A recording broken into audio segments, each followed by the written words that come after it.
تو ایک ڈولی لے کر کے آئی جاتی ہے، اعلیٰ حضرت کو اس ڈولی میں بٹھایا جاتا ہے، سرکار اعلیٰ حضرت اس ڈولی میں بیٹھ جاتے ہیں۔ اس وقت کے جو چار پہاڑ تھے انہوں نے چاروں طرف کندھا دیا، ڈولی کو اٹھا لیا، ابھی چند قدم ہی چلے تھے، اعلیٰ حضرت سرکار نے آواز دی ڈولی کو روک دیا جائے، ڈولی کو روک دیا گیا۔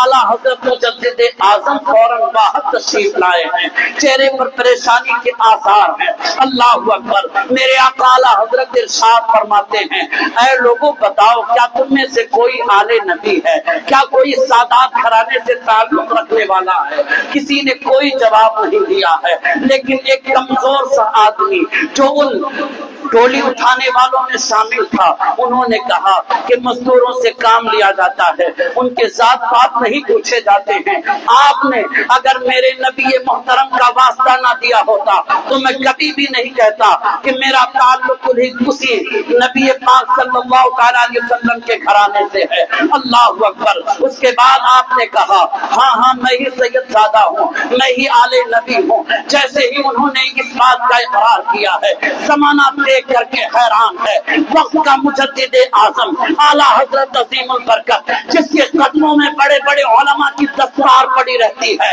وہ اعلیٰ حضرت اپنی دستار نکال کر کے اس سید زادے کے قدموں پر چھکے ہوئے ہیں اور رو کر کے عرض کر رہے ہیں، اے سید صاحب، اے آل نبی، اے شہزادے مصطفیٰ، میری خطا کو معاف کر دینا، میں نے جان بوجھ کر کے یہ خطا نہیں کی ہے۔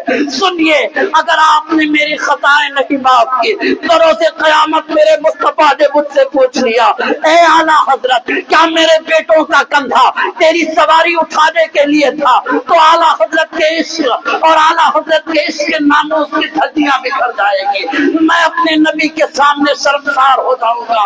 اس لیے میں آپ سے عرض کرتا ہوں کہ میری خطا کو معاف کر دیجیے، میری غلطی کو معاف کر دیجیے۔ انہوں نے بار بار کہا کہ اے اعلیٰ حضرت، میں نے آپ کی خطا کو معاف کر دیا، میں نے آپ کی خطا کو معاف کر دیا، میں نے آپ کی خطا کو معاف کر دیا ہے۔ مگر سرکار اعلیٰ حضرت عظیم البرکت فرماتے ہیں، ایسے نہیں، خطا کی معافی ایسے نہیں ہوگی۔ اے شہزادے، اب تم اس پالکی میں بیٹھو گے، میں کندھا دے کر کے اسے اٹھا کر کے لے کر کے چلوں گا۔ اللہ اکبر۔ وقت کے مجدد اعظم ہے اعلیٰ حضرت، مگر اس گمنام شہزادے کو آپ نے پالکی میں بٹھایا ہے، کعبہ دے کر کے اس پالکی کو اٹھا کر کے لے کے چلتے نظر آتے ہیں۔